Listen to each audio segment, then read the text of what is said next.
तुमच्यात दम आहे तर याला मैदानात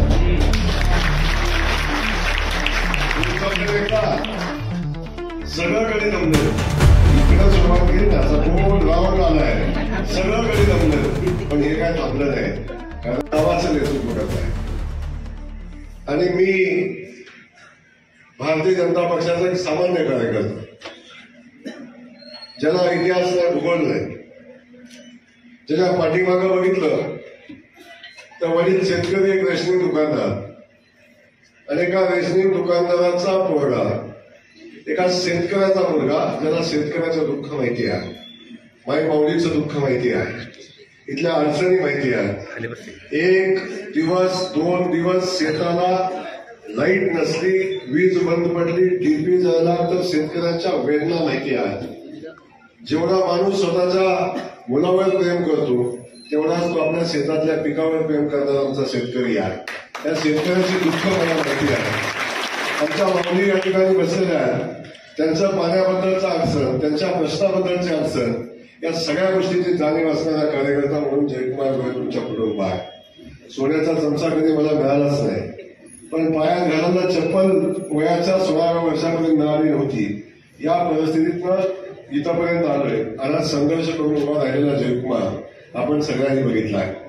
महाराज, तुम्ही म्हटला की अनेक संकट आमच्या जयाभावावर येतात आणि आम्हालाही वेदना होतात, पण एक लक्षात घ्या, संकटाचा सामना केल्याशिवाय आणि टाक्याचा घाव सोसल्याशिवाय देव पण येतच नाही.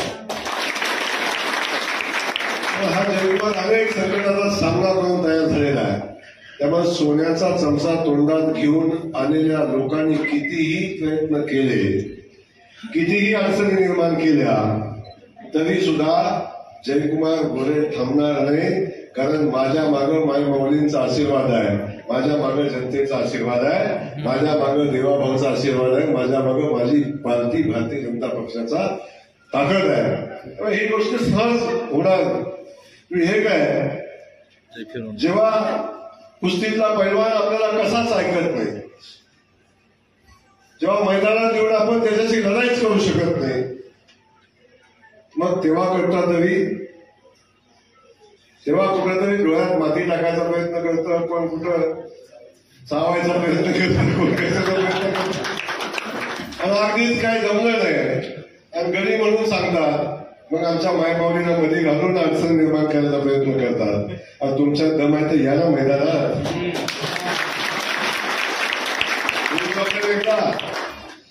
सगळ्याकडे जमले.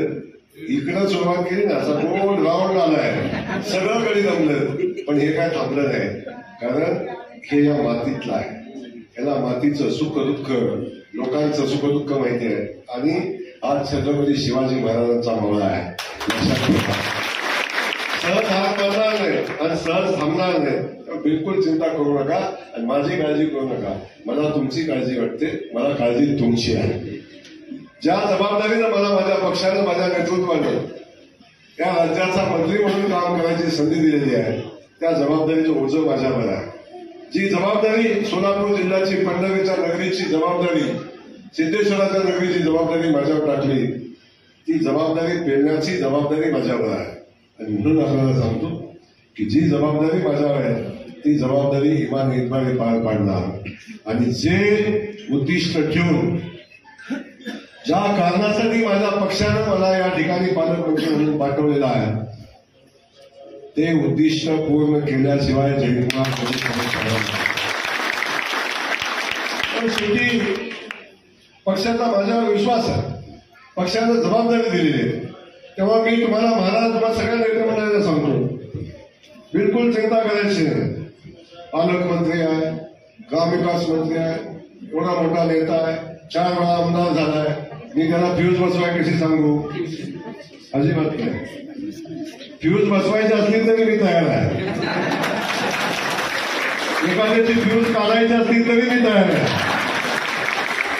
काळजी करू नका. पण माझ्या सामान्य शेतकरी बांधवाच्या मायमाऊलीच्या मध्ये येणारी सगळी ताकद बाजूला करून आपल्याला विकासाचं काम उभं करायचं.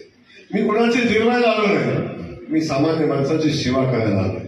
त्यामुळे सामान्य माणसाला केंद्रबिंदू मानून आपल्याला काम करायचं आहे. आणि पुन्हा एकदा माझ्या मित्राला रामभाऊला आमदार झालेला मला बघायचं. आज त्या ठिकाणी सगळेच आमचे बापू सगळे आम्ही लोकसभेला प्रचंड ताकदीनं काम केलं आणि मी बघितलं.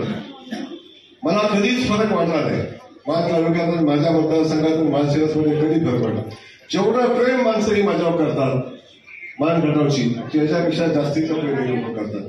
मंत्री झाल्यावर मी स्वागत केलंय ना, ज्या पद्धतीचं स्वागत मंत्री झाल्यावर तुम्ही केलंय ना, एवढं वजन माझ्यावर टाकलंय तुम्ही, एवढं वजन. त्या वजनात मला कसं फेर पडायचं माहिती नाही, पण मी खात्रीनं सांगतो की मी तुमचा विश्वास सार्थ केल्याशिवाय राहणार नाही. सामान्य माणसाची सेवा, जिथं अडचण येईल ना तिथं जयकुमार होईल, काळजी करू नका. हाय रामभाऊ मला पडणार नाही, मला माहिती आहे. जिथं लढत तिथं आहेच, अगदी जिथं प्रॉब्लेम आहे तिथं मी आहे. तर बाकीची त्याची फार चिंता करू नका. त्याला हे सक्षम आहे, सक्षम आहे. सहज उभं राहिलं नाही तर मग आपण बाकीची चिंता करू नका. आजही सांगितलं, आजही सांगतोय, वेळ आलेली आहे. मी कुणाच्या वाटेत जातो, अपना फंडा क्लियर है. हम किसी के रास्ते में जाते नहीं, जो अपने रास्ते में आता है उसको माझी विनंती समोरच्या एवढीच आहे. आपण राजकारण करू, एकमेकावर टीका करू, बाकी सगळं करू, पण विकास कामात करू. लोकांची सेवा करताना, लोकांच्या कामात अडचण आल्यास नातेपुत्यात ठराव मिळत नाही. कायदा बदलून काळजी करू नका, काम नाही ठेवू.